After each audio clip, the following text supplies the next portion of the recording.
زید تاریخ محد 4. امروز می‌خوایم راجع به یه سری از سوال‌های شما با هم صحبت کنیم. سوالایی که پرسیدین از ما و بررسی کنیم که برای 4 میشه یا برای 5. یه سری کسایی که سوال پرسیدن واقعا افراد عجیبی بودن که این سوال‌ها رو پرسیدن. بریم سوال اول. افسانه 23 ساله از جمون پرسیده یه سوال خیلی رایج که آیا اتفاقاتی که میافتاد سناریو بوده یا واقعی بوده؟ شما خود جواب بدید. هیچ چیزی سناریو نبوده، همه چی واقعی بوده. هر کسی شخصیت خودش رو داشت نشون میداد. چیزی رو نمیگفتن و ما خودمون ارائه میدیم. ریحانه 17 ساله از پارسا پرسیده رابطه موجی با بازیگران، یعنی بچه‌ها خارج از برنامه ادامه داره یا نه؟ که با بعضیاشون داره فکر کنم. با بعضیا فکر کنم در ارتباط، یعنی چت و این داستانا باشه، وگرنه ارتباط اونجوری با من کرد داره نداره. داره؟ نه با منم نداره ماشاءالله. من یه بار استوریش رو ریپلای کردم جوابمو نداد. خانم پرستالی اگر این ویدیو رو می‌بینید من یه بار استوری ریپلای کردم جوابمو ندادی. شهره 42 ساله از لرستان پرسیده چقدر از این ماجرا که پیش میومد برای جذب کردن بیننده و ترند شدن و این داستانا بود؟ والا خود بچه‌ها تصمیم گرفتن فکر کنم چیزی رو بخوان ارائه بدن. یه سری حالا شاید بیش از حد ارائه میدادن، یه سری شاید خود من بعضی جا جوگیر میشدم، یه سری کارهای میکردم که شاید نباید میکردم. تو کاری کردی که نباید میکردی تو برنامه نظر. بعضی حرفا رو زدم که نباید میزدم ولی خب. محمد بهرام 23 ساله از افشار پرسیده که درآمد برنامه از یوتیوب چقدره؟ خیلی زیاد، من نمیدونم، متأسفانه دسترسی نداریم نمیدونیم. و گفته که آیا به بازیگران از اون درآمد چیزی میرسه که نه بچه‌ها به ما یه حقوقی رو دادن که بعدش دیگه این برنامه میلیاردها دلار هم در بیاره به ما چیزی نخواهد رسید. ولی فکر کنم به ماده 4 چیزای بیشتر دادن. خیلی سرعتش زیاده. حبیب 32 ساله از چشم پرسیده آیا کسی بوده که موقع ضبط برنامه ترک کنه، یعنی بره بیرون از صحنه؟ بوده؟ بوده. نگار فکر کنم یکی دو بار پیش اومده که مثلا تایم آخر شب اینا اونقدر فشار روش زیاد بوده که یعنی همان کرده اگه میشه مثلا من اینجا این صحنه این ساعت من بعضی مریض بودن نیومده بودن. آره سفدا یه بار مریض بود نیومد. ما خود یه بار خودمون مریضی نزدیم متاسفانه. خودمون به مریضی زدی؟ آره دیگه چی پس. غلامرضا 8 ساله از رضایی پرسیده که آیا حذف یا سانسور بعضی از بخش‌های برنامه انجام میشد یا نه؟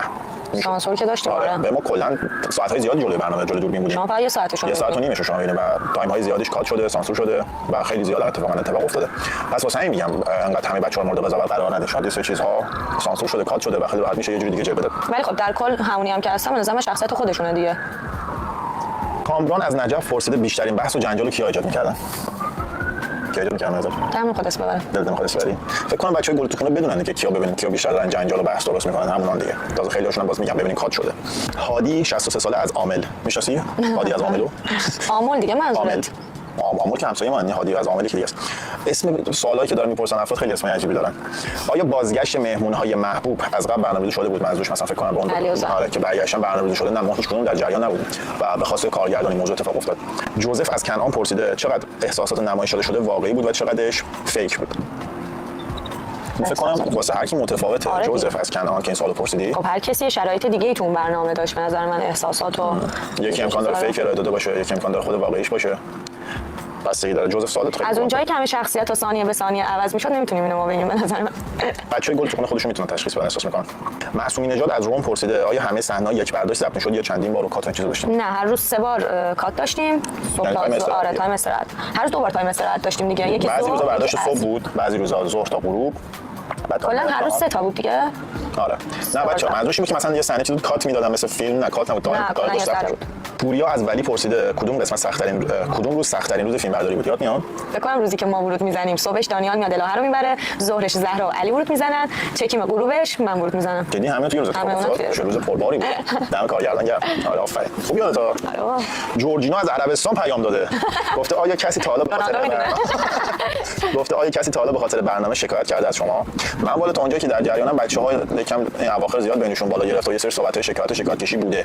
حالا نمیدونم صورت گرفته یا نه بین خودشون. یه مقدار خیلی بد دارن تا میکنن. یه سری از بچه‌های برنامه من نمیدونم موضوع چیه خیلی دارن یه برنامه یوتیوبی بیش از حد به هم میپرن بابتش. دوست باشیم با هم بچه‌ها. تو صحبت راجع به موضوع؟ یو چرا باید دوست باشیم با اونایی که خوشمون نمیاد؟ نه خب دیگه شکار و شکایت هم نباید بکشه تو کشور در نه ولی خب دیگه. محمد جواد از قائمشهر پرسیده چه چیزی رو بین مردم پخش نمی‌کنین که مردم اگر بدونن بهتره؟ متوجه سوال شدی؟ الان مثلا من خیلی چیزا میدونم که اگه بگم واسه مردم بهتره چیزایی روشن میشه ولی نمیگم. تو چیزی داری؟ تو فکر کنم خیلی داری. محدث اگه یه سری چیزا رو کنه خیلی بد میشه.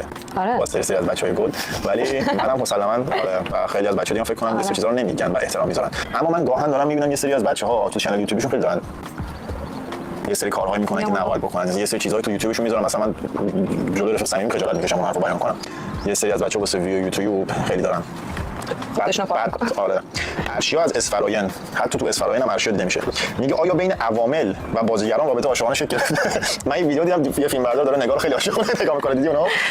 نه والا ما تا اونجایی که ما در جریانیم نه، ارشیا از اسفراین فکر نکنم رابطه شکل گرفته.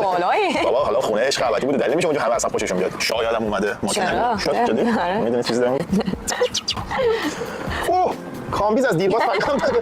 آیا در پشت صحنه بین بازیگرا و عوامل درگیری یا اختلاف وجود داشته؟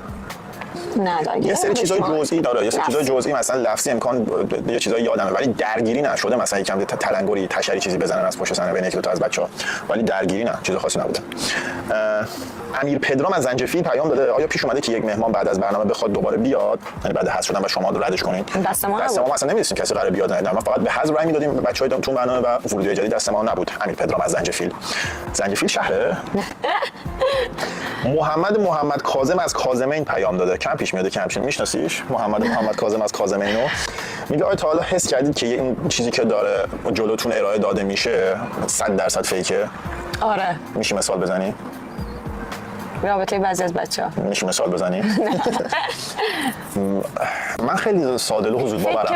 من واقعا سریع باور می‌کنم. فکر آخه نمیتونیم اینجوری بگیم، ولی خب دیگه هر کسی به نظر من احساساتش یه جور دیگه از یکی، مثلا یه جور دیگه ابراز علاقه میکرد، بعضیا اومدن میگفتن تو فیکی.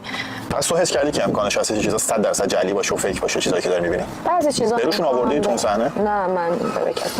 رامتین از رام هرمز پیام داده که نه خودت در نه والا اینا ناکن نوشته اسمش رامتین از رام هرمز. آیا تو برنامه اتفاقی افتاده که حتی عوامل پشت صحنه ناراحت بشن و گریه کنن؟ آره فکر کنم. کدوم؟ نمی‌خوام بگم. در گوشم بگو.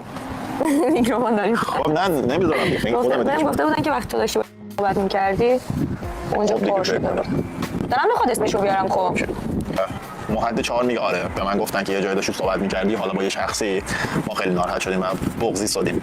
من احساس می‌کنم سر حذف فرشادم حالا اون پشت صحنه نبودیم، ولی احساس می‌کنم خیلی باید سنگدل باشن اگه گریه نکرده باشن، باید یه اشکی می‌ریختن. پاول جورج از دیترویت، عشق ابدیت از دیترویت هم بیننده داره. پاول جورج میشناسه، یه پرسیده که اگر یک داستان خیلی خصوصی باشه مثلا تو برنامه اونو شیرش می‌کنی یا اجازه می‌گیری شیرش کنی؟ مثلا یه سری از بچه‌های برنامه فکر کنم در جریانی که از من یه سری چیزا پخش کردن، از سیاوش از یه سری از بچه‌ها خیلی چیزا پخش شده. من که این کارو نمی‌کنم، ولی اون کسایی هم که نسبت به ما دستم چیزی پخش شده هیچ اجازه از ما گرفته نشده و خیلی راحت گرفتن پخشش کردن این داستانا رو و کار جالبی نیست اصلا واقعا. حیوان. این چیه؟ حیوان. این چیه؟ رامین جوادی رو میشناسی؟ رامتین جوادی چطور؟ اینجا رامین از جوادی پیام داده که انتظار داشتیم برنامه انقدر دیده شه؟ نه اصلا انتظار نداشتیم، اصلا فکرشو نمی‌کردیم انقدر، یعنی من خود من اتفاقا داشتم به زید سرعتی میگفتم من وقتی که روز اول ضبط تموم شد اومدیم خونه دیدم مثلا یه سری دارن فالو میکنن و این داستانا، مثلا با دوستام صحبت می‌کردم گفتم اگه مثلا تا 10 کی بتونم فالوور بگیرم خیلی خوب میشه، جالبه 10 کی مثلا تو من خب پیجم قبل برنامه 97 تا فکر کنم فالوور داشت. اولا با این من پیام دادی گفتی الان تو بالاتر. آره اصلا انتظارشو نداشتیم بخواد انقدر دیده شه اصلا و ابدا. شاید اگه بچه‌ها می‌دونستن من ورده شه بیشتر مراقب رفتار می‌کردیم. از اونم دارم میگن آخرین سوالو انجام بدیم و اوه شاهین از مشهد پرسیده آیا تا حالا بازیگری بوده که بعد ضبط بگین یه تیکر رو کات کنیم پخش نکنیم؟ بله زیاد بچه‌ها رفتن پشت صحبت کردن آقای کارگردان فلان حتی بعد برنامه، ولی خب تصمیم نهایی کارگردان میگیره و اصلا کاری به کار ما نداره که ما چی بگیم. مسلماً یه سری از صحنه‌ها رو ما اجرا کردیم. من که خودم تا حالا نگفتم، تو گفتی این تیکر رو مثلا کات کنیم؟ نه که گفتی؟ گفتم آره. خب